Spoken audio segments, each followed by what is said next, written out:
1990년 정도를 살아가는 그런 느낌인 것 같습니다. 모자를 썼는데 괜찮나요? 특별히 선교사님들한테 실망하는 게 굉장히 많아요. 제가 어떻게 이걸 수습해야 되는지 모르고 굉장히 신선한 내용이 있는데요. 그 속마음은 정말 많이 선한 것 같아요. 그런데 한글화면 보여주세요. 한글화면 보여주세요. 화이팅. 이형 너는 뭐가 내 눈이 크지? 어떠냐 내 눈은? 난 이걸로 타. 안녕하세요, 성교라면입니다. 영국에 며칠 전에 눈이 왔는데 눈이 와서 엄청 눈이 쌓였습니다. 밤새. 근데 한 이틀 지났는데 오늘은 비가 와요. 그러니까 이 원래 푸른 잔디밭에 눈이 쌓였다가 눈이 녹고 있는데 또 이 그 광경도 굉장히 멋지네요. 그래서 여러분들에게 오늘 이 모습을 한번 또 보여드리면서 성교라면 한번 찍어보려고 합니다. 오늘 주제는 뭐냐면, 저 모자를 썼는데 괜찮나요? 해외에 계신 한인분들에게도 이런 얘기를 많이 들어봤고요. 또 단기 선교를 다녀오거나 아니면은 1년 6개월 이렇게 또 선교를 다녀온 청년들 아니면은 그런 분들께 많이 듣는 얘기는 뭐냐면, 첫 번째 당연히 선교 나오니까 은혜 받죠. 은혜 받고 또 그 은혜로 이렇게 살아간다고 하죠. 저도 그랬습니다. 그런데 또 두 번째, 실망하는 것들이 많아요. 특별히 선교사님들한테 실망하는 게 굉장히 많아요. 네, 선교사님들이 왜 저러는지 모르겠다, 왜 저런 말들을 하는지 모르겠다, 이런 얘기를 하기도 하죠. 제가 경험한 이야기를 하나 드리면요. 예전에 저도 청년들하고 영국으로 단기 선교를 와가지고 이렇게 한 2주 정도 있다 갔는데,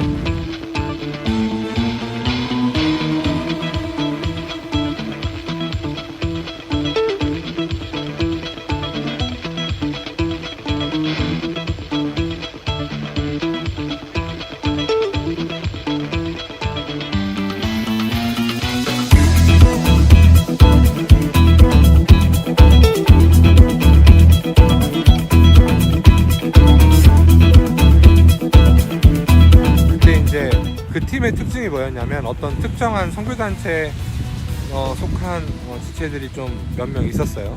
한 4-5명 정도 있었어요. 그런데 그때 만났던 선교사님 중에 한 분이 그걸 알면서 그 단체에 대한 단점을 너무 얘기해 버려가지고 제가 어떻게 이걸 수습해야 되는지 모르고 당황한 적도 있습니다.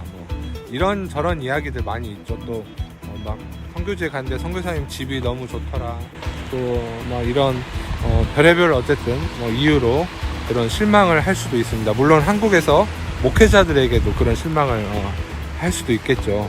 그러면 이런 부분에 있어서 우리는 어떻게 극복하고 나갈 것인가, 아니면 또 이런 계기로 막 신앙을 떠나고 믿음을 너무나 저버리면 또 안 되겠죠. 그래서 이런 부분에 대해서 얘기를 하고 싶은데요.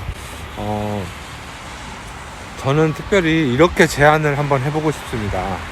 여러 가지의 선교 훈련을 받아봤는데 그 중에서 퍼스펙티브스 선교 훈련을 받았습니다. 그래서 퍼스펙티브 훈련도 받고 코디네이터로 또 몇 번 섬기기도 했는데 굉장히 신선한 내용이 있는데요. 문화적 관점이라는 부분에서, 보통 우리는 문화적 관점을 이야기할 때 선교지에 그곳에 있는 현지인들을 이해하고 현지인들에 대한 준비를 해서 선교를 나가죠. 단기 선교든 장기 선교든.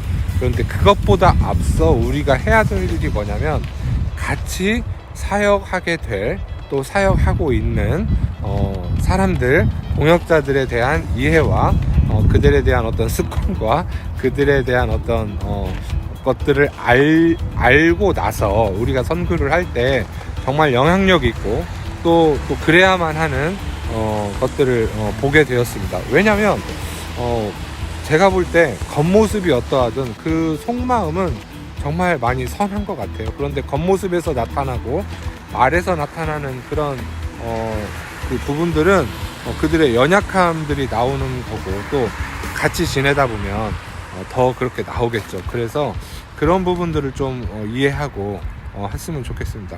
선교지에서 저도 이제 1년도 아직 안 살았지만 살아보니까 한국에선 분명히 2020년을 살다 왔는데 지금 여기서는 날짜는 2021년인데 뭐 1990년 정도를 살아가는 그런 느낌인 것 같습니다. 그리고 또 해외에서 살아가는 스트레스도 굉장히 많고요. 그래서 또 하나는 또 선교사님들이나 이 목회자의 그 장점이자 단점은 너무 가르치고 싶어하고 설명하고 싶어하는 그런 이제 막 욕구가 있는 것 같아요.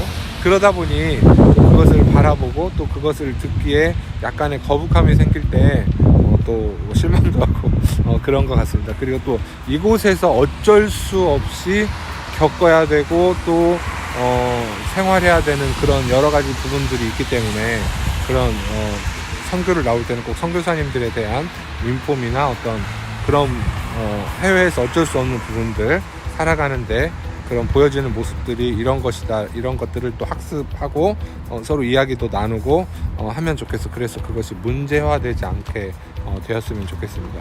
실제로 이런 부분들도 있죠.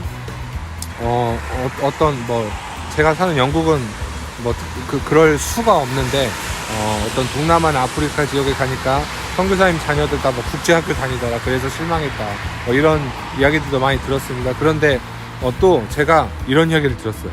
그 현지에서 사는 선교사님 자녀에 대한 이야기를 들었는데, 자녀가 직접 이야기해 주는 걸 들었는데, 우리는 국제학교에 안 다니면 현지인과 어울려서 학교에 적응하고 이렇게 살아가는 것 자체가 불가능하다. 그건 정말 너무 힘든 이야기다. 말도 안 된다.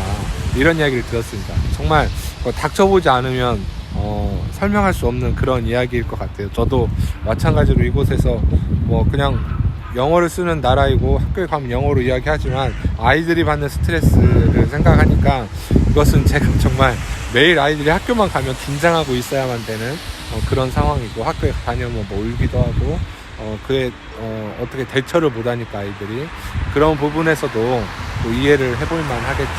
그래서 우리가 서로가 서로를 먼저 알고 서로가 서로를 먼저 이해해보고 또 이해해가는 과정 가운데서 하나님의 선교를 실제로 볼 수 있지 않을까, 그런 생각을 해봤습니다. 또 이 부분은 여러분들이 살아가는 모든 삶의 현장에서 적용해 보십시오. 저 사람 왜 저럴까? 저 사람 왜 저거밖에 못해? 저 사람 왜 저런 문제가 있어? 왜 저렇게밖에 못하지? 이런 생각하기 전에 저 사람이 저럴 수밖에 없는 상황이구나. 저 사람이 저렇게 하는 것은 최선이구나. 저 사람이 저렇게 하는 것 또한 정말 그 믿음의 도전이구나.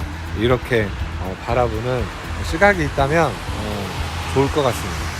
제가 영국에 있다 보니까요, 또 오랫동안 영국에 다녀보니까요, 영국 사람들의 관계, 영국 사람들의 성격, 또 이곳 교회들이 왜 이렇게 힘이 약해졌나 하는 걸 보니 그 중에 정말 큰 것은 이 관계의 문제인 것 같습니다. 사람과 사람과의 관계, 물론 하나님과 사람의 관계가 흐트러졌기 때문에 사람과 사람의 관계가 흐트러지겠지만, 어쨌든 여러분 이 부분 편하게 이야기했지만 한번 잘 생각해 봤으면 좋겠습니다. 안녕.